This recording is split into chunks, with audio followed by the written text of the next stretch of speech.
Welcome to another episode of the Birds in the Sky podcast. I'm your host, Matthew Crane. Today we have U.S. Marine Corps veteran, scout sniper, and photographer Julian Chinana. Julian was a photography teacher and mentor of mine, an all-around awesome dude. Please enjoy this conversation. And thanks for being here, Julian. Yeah, thanks for having me. I'm going to read something from your website. I think it's a good way to kind of get into our conversation today. Resisting emotion.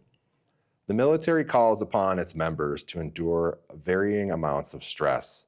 The culture created by enforcing the strict discipline and the mental grooming involved with teaching people to kill other people leads to an environment in which emotions take a back seat to carrying out orders and protecting the image of professionalism.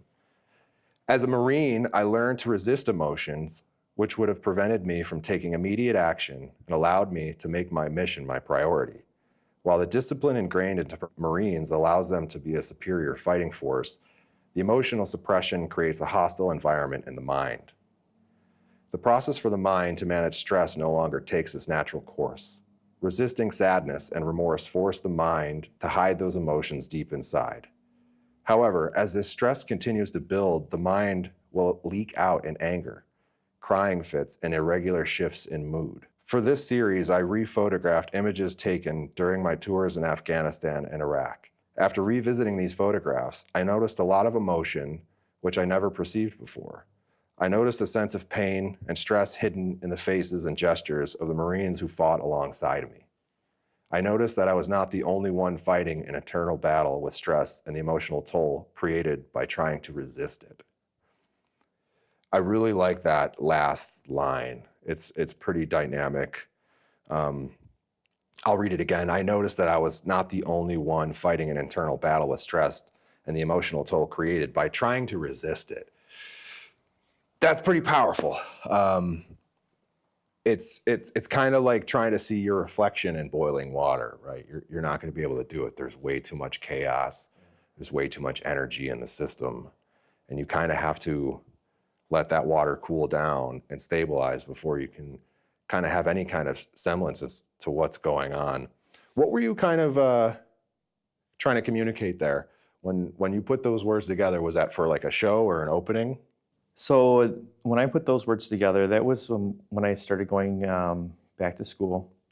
I went back to school for photography, and through that process, I had to take, obviously, like all the basic art courses and stuff like that. And for that particular project, I was just trying to create something that like made sense to me and allowed me to like kind of share my story and how I felt and how I was dealing with things and how I kind of started to see how everybody else that I was in the military with was dealing with things. And it kind of was kind of just a little bit of a roller coaster going back through old photographs of my time, you know, being deployed and everything like that, and really seeing, like, I guess, taking the time to see more in those photographs, like from my perspective, and then like seeing it in the faces of the other guys I was with. And that's kind of how that whole project came about. And then I think through creating the artwork, the words kind of came with it and kind of formed like as I kind of like went along. So for this project, you were specifically rephotographing work. Yeah, so I was rephotographing photographs that that were taken during my deployments. I was deployed both to Afghanistan and Iraq, and it was kind of the early days of like the digital photography type stuff. But it was stuff that, so like when I was a scout sniper, some of the tools that they sent with us were cameras, and they ended up actually getting us really nice cameras at the time. We had a whole kit with a Canon DSLR, all the different lenses, night vision for the cameras. They gave us Panasonic Tough Books to allow us to go out in the field, take photographs, collect that intelligence, and then be able to send that back. And we actually learned how to send those photos back through our VHF radios, which is pretty cool. Yeah, that's awesome. So it was like an interesting thing. And then obviously with like encryption and all that stuff, it was like such a pain to try to keep everything where it needed to be and kind of go from the digital photograph to the computer to this, I don't want to say old school technology, but old school technology where you're, hooking it up and sending it back to another radio that's set up with a computer to pull that information in. And So when you went back to school for photography, did you expect to find like the emotional connection to the work, or was it something that you had previous skills taught by the military and would be like, hey, this would be kind of a nice kind of resistance-free path to learn how to use a camera and stuff like that? Or were you seeking like more depth? so I didn't expect what I found. Photography was something like I always enjoyed, like growing up. I bought my first camera when I was like in middle school, probably. I saved up enough money to get a Canon camera. Went into the military, kind of just like lost track of it, went into the infantry, did all that stuff. And then like when they gave us these cameras back when I was in the sniper platoon, I was like, oh, this is really cool because like this is something that I used to enjoy. Then getting out of the military, going back to school, I started going for computer science. And then I ended up dropping out of school, getting a job, and then I eventually found the place where I could go back to school again. And when I got to that place, I was like, well, I have a career now. What do I want to do? What's going to make me happy? Like, what can I do in college that's going to be, something for me? And so I was like, you know what? Like, I want to do photography because that like held my interest before, and it's something that I think is interesting and wanted to get into. And then once I started going to school and going through these art classes and like really learning about what art is and what it means and like how it can make you feel, that's when I really started exploring how far it could take me and how much of a voice it would give me. And I think another part of it too is that coming from, spending 4 years away, coming back and then being like put back into this environment where there's these kids that have never experienced anything. Well, I shouldn't say never experienced anything, but like didn't have the same experiences that I had. Sure, right? Sure. And then coming back and being like, like this is what I went through. And they're like, what are you talking about? And you're like, well, let me show you, and kind of start going through all these different things and being like, this is what I went through. And they're like, wow, like I can't believe that you've done all this stuff in this short amount of time. And I'm like, yeah, like this is kind of where I've been. And like at a lot of times it was just too much for me to even share, but to like have that communication with other people was huge for me. And it's one of those things that's like super painful, but also like helped me grow a lot, and helped me to kind of be okay with sharing things that like I didn't want to share, and like being okay with being able to just talk about some of that stuff. And I didn't expect to go there. I just wanted to, do something fun and creative. And Are you happy it went there? And are you happy you uncovered a lot of these things? I'm definitely happy that it went there. It provided me with a lot of growth and helped me open up a lot. It definitely hurt a lot going through it. It's something that like you don't realize how good it is until you can do it, until you can feel that weight lifted off of you, and like being able to just be like, I'm allowed to talk about these crazy things that I've gone through, and like I'm allowed to express myself, and I'm allowed to just kind of share and like be heard. And like that's the biggest thing I think with art, is to be heard, even if it's not like always interpreted the way that you want it to be, like, but you're able to say your piece, and then you're allowing other people to hear like what you're saying, and they can like interpret it however they want to, but at least you're getting it out there, and like they're being able to listen to it, That's amazing. And I really love that you brought up being heard. And I think that you've got a wonderful experience going back to school for something that you love, because that's not what most people do. Most people go to school to learn something they have to do to make money and survive. And especially art, man. Like the fact that you were able to study art for its intended purposes, like exploring your emotional soul and connecting with other people, sharing with other people your experience, strength, and hope, all that stuff. And you didn't, like, the biggest problem with art in any school system is trying to pump out artists as if they were tradesmen. And that we all can see that that's false, right? You're not going to get a degree in painting and then go be able to support a family of 3 or 4 and buy a home and a car as a painter, right? It's just not the case. But here you are, you go to school for something that you love and want to actually study where it's not a burden, and it cracked this whole thing wide open. I mean, this is exactly what I want to talk about, is that in the mental health discussion, there's so much about diet and exercise and supplements and cold baths and saunas and all this crazy stuff, which has absolutely got its benefits and its merits. But art, right? Music, photography, just getting into a place where you can be heard. Like, you're not trying to make photos and be a New York Times bestseller. Everybody would love that, but you're trying to be heard for yourself. Like, it's almost like you were trying to hear yourself, like to make art to hear these things and uncover, wow. I love when you were re-photographing things and finding emotions on your comrades' faces that you just didn't see prior. I mean, that's amazing.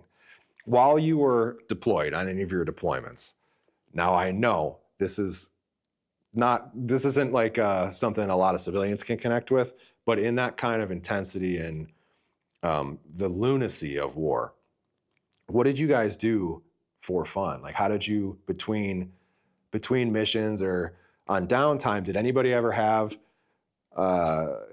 instruments or harmonica, or you guys make silly pictures out there? Yeah, so it's actually funny because we did a lot of crazy stuff to stay entertained, obviously. But one of the guys I was really close with, who was in the sniper platoon with me, he actually came to visit like a month or 2 ago. But he lives in Boston. He's a firefighter out there, and he plays the bagpipes. He's a musician like through and through.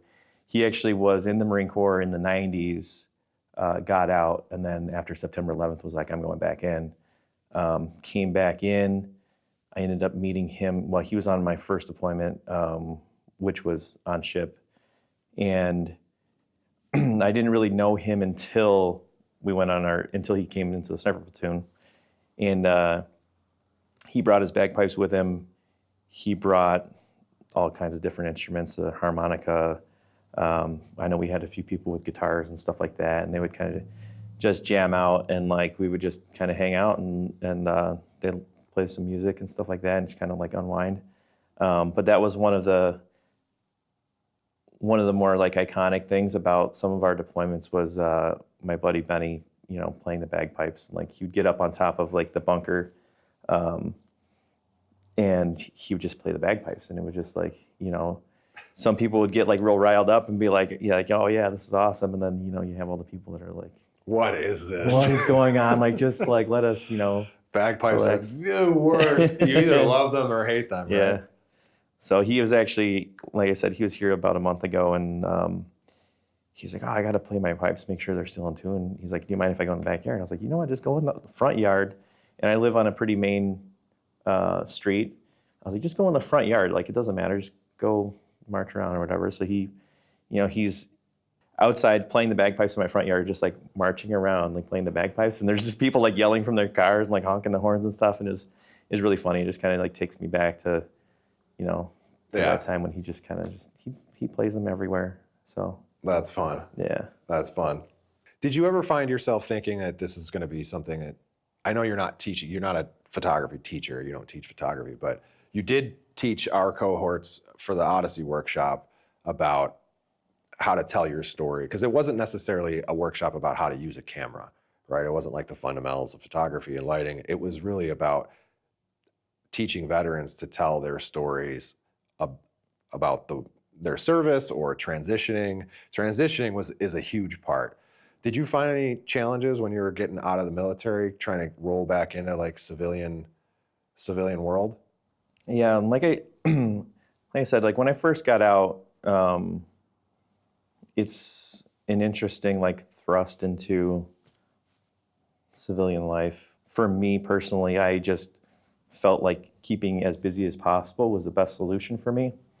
So I started working like a full-time job, started going to school full-time, like as many classes I can squeeze into my schedule, right? And it was like, 18 credit hours a semester, and it was just like hitting the ground running. Just I'm gonna do stuff constantly, and that's the best way I dealt with what I was going through at the time, and it kept me occupied, and it was just that was my method of kind of not like dealing with civilian life, right? Was just stay busy, stay busy, stay busy. And then as I kind of continued on, I found that like, all of the emotions were building up inside of me. And like every now and again, I would just have a breakdown and I would just lose it, and just everything would pour out of me. And it just kind of like, it's like that, just emptying everything out, and then it just starts building up again. And it was this whole cycle of just doing that over and over and over again. And it was like something is wrong and I don't know how to deal with it, but like, something has to change, right? And so like when I found art basically,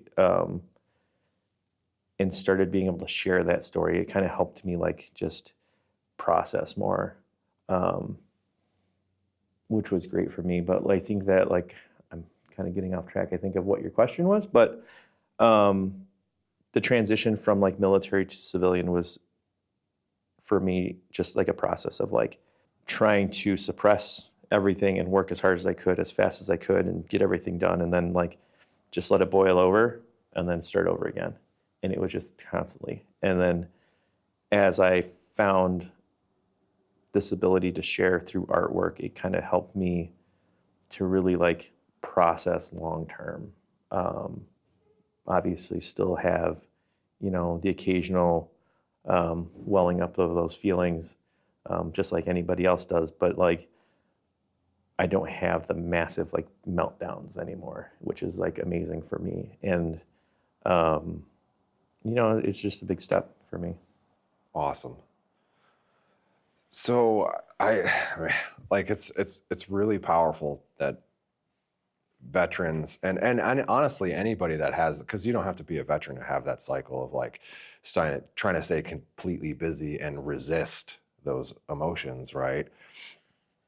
But finding an outlet, finding something to get stuff out of your mind, right, is huge, crucial.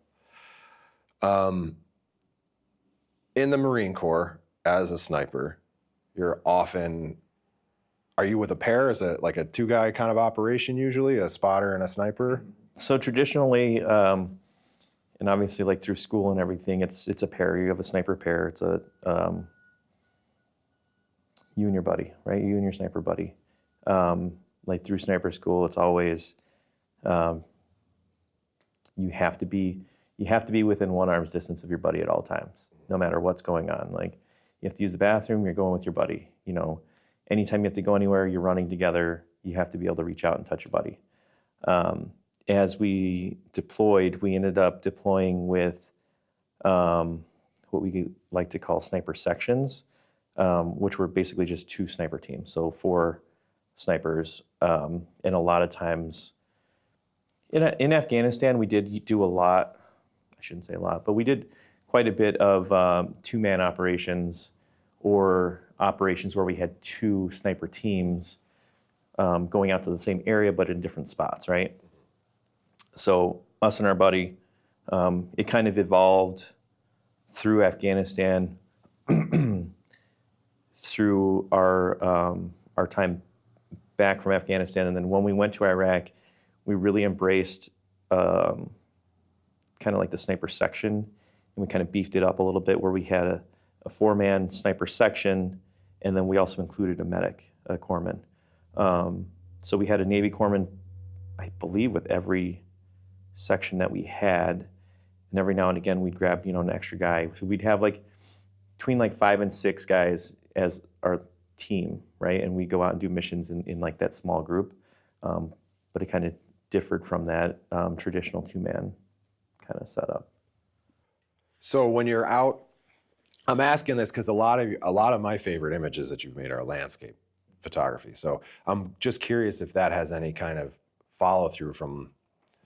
I'm sure you've walked many miles and humped many mountains and stuff like that. So is that part of the allure for landscape photography? Is just to be out in nature and to kind of be moving your body?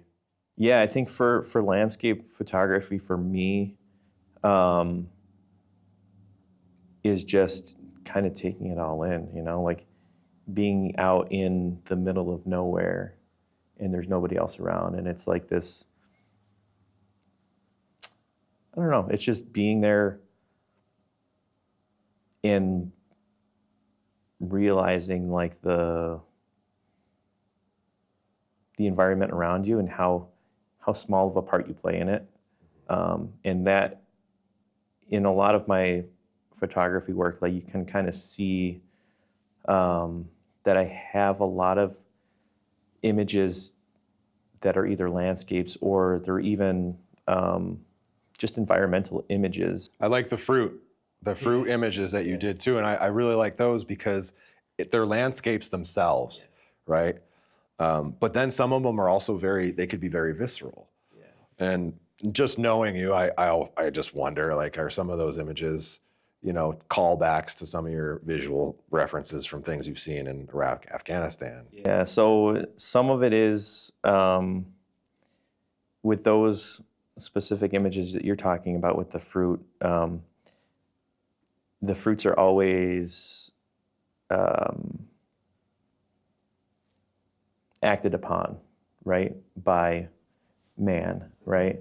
And so that tearing of the outside of the fruit, that disruption that's caused is all man-made, right? And it kind of was one of those multi-layered things where I was like, trying to create different images, whether it be like a landscape or I guess like a more visceral image, but just showing how man impacts like his environment and the things around him, and like these, like specifically with the fruits, like these things are supposed to be, nourishing you, and we just like mistreat them, and it was kind of one of those like multi-layer things of like, how much can I say with like this image of a single object,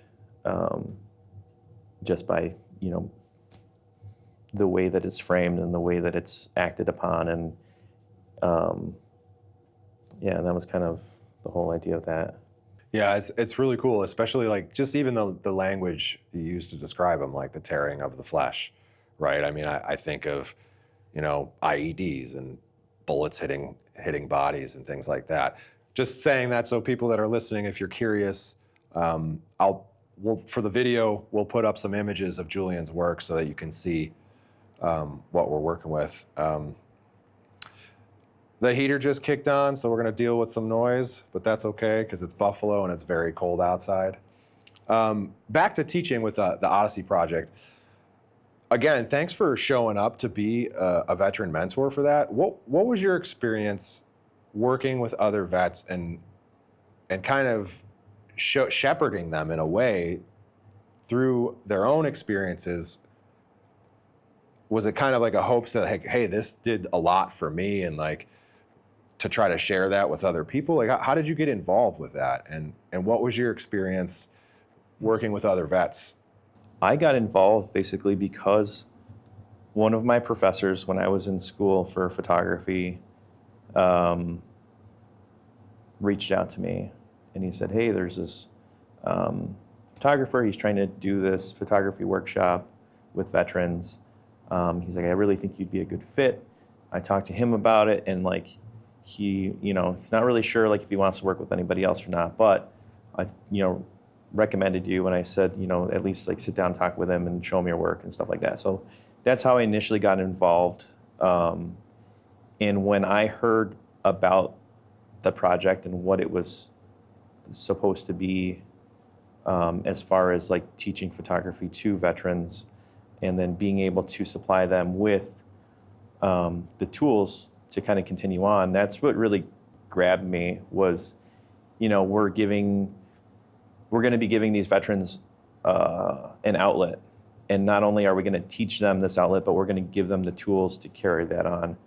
And it was very much like, okay, like this is my opportunity to really try to help other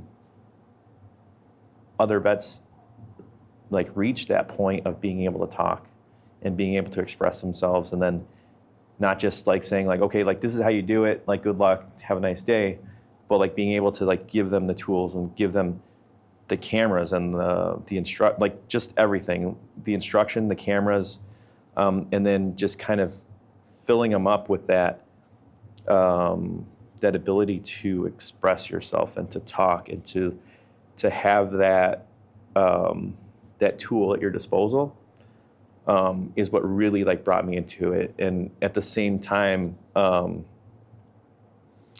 had a couple. So prior to that, I had one of my sniper teammates had committed suicide, and then during kind of the build up for the Odyssey project, another one of my sniper buddies killed himself, and he was actually my sniper buddy in school. So that was very tough for me, especially being with like somebody who's like arm's reach away, and always having him there. And to be able to give people the tools to kind of like work their way through things was really big for me, and it made a real big impact for me. And that's kind of why I invested so much when we first started into trying to make sure that everybody has the tools and everybody has like the ability to express themselves, to talk about it, to be able to share it, right?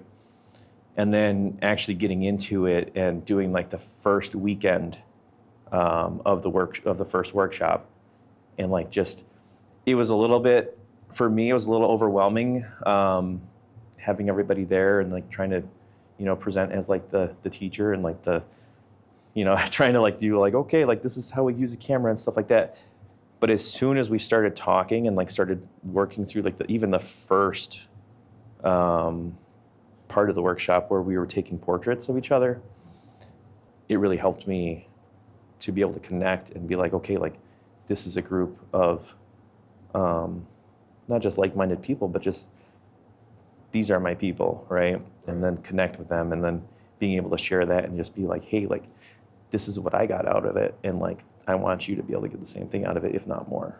I only have one more question, and feel free to answer it or not, but your current position, your current career, are there police officers that use art or music or photography, and because you guys work crazy hours and crazy shifts, and it's the suicide epidemic that hits veterans is also hitting police and first responders. So if people aren't aware of that, it's a very real thing. So is there anything in place to keep you guys mentally in check or above your pay grade? I mean, I don't want to corner you and get political. I'm just I'm just curious. There are things in place.